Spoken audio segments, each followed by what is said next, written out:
पक्षीपुर नामक जंगल में सभी पक्षी मिलजुल कर रहा करते थे।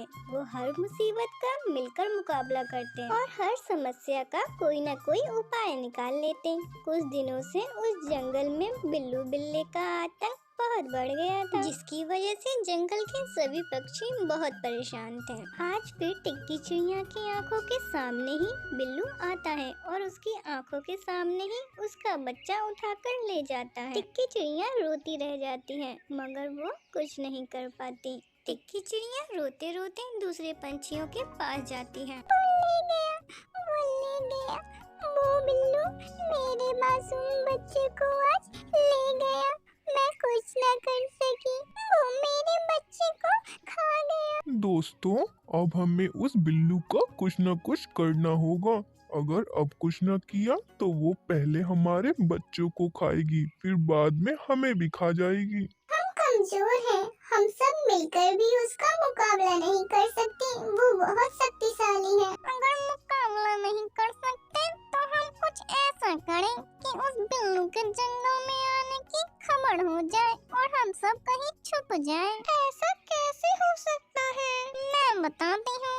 क्यों ना हम उस बिल्लू बिल्ली के गले में एक घंटी बांध दें। फिर वो बिल्लू जैसे ही जंगल में आएगा हमें पता चल जाएगा और हमें छिपने का समय मिल जाएगा।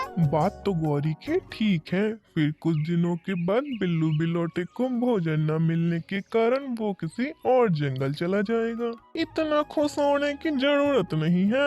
पहले मुझे ये बताओ, उस बिल्लू के गले में घंटी बांधेगा कौन? कौन अपनी जान दांव पे लगाएगा? कालू कौवे की ये बात सुनकर वो सब फिर से निराश हो जाते हैं। मैं करूँगा ये काम। कालू, तुम मेरे साथ चलो और मैं उस बिल्लू बिल्ली के गले में घंटी बांधूंगा। बंटी कबूतर, मगर मैं बिल्लू के पास नहीं जाऊंगा, बल्कि थोड़ी दूर छुप जाऊंगा। ठीक है, मगर मेरे साथ तो चलो। फिर कालू और बंटी कबूतर एक घंटी लेकर बिल्लू के घर के पास जाते हैं। मैं इससे आगे नहीं जाऊंगा। घंटी बांधने की बात तुमने की थी, तुम ही आगे जाओ। मैं जाता हूँ और तुम किसी डाल पर छुप के बैठ जाओ।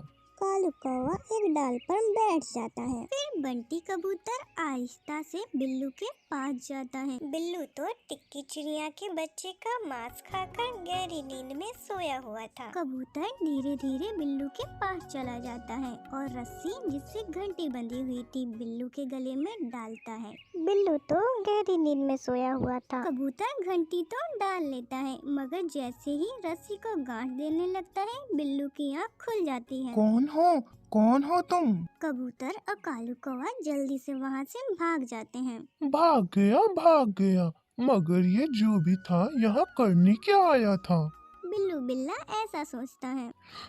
बच गए। नहीं तो वो बिल्लू आज तो मुझे खा ही जाता। चलो अब घर चलते हैं। अब कल ही उस बिल्ले का कोई न कोई हल सोचेंगे। फिर वो सब अपने अपने घर चले जाते हैं। कालू जी, क्या हुआ? क्या बांध दी कबूतर ने उस बिल्लू बिल्ले के गले में घंटी? नहीं, अभी तो कबूतर उस बिल्लू के पास ही गया था कि बिल्लू की आँख खुल गई। बहुत मुश्किल से भागकर जान बचाई है हम दोनों ने। तुम दोनों डर गए होंगे। अगर मैं होती तो उस बिल्लू के गले में घंटी बांध के ही आती। बिल्लू भी वो घंटी उठाकर अपनी बड़ी बहन सोना के पास जाता है।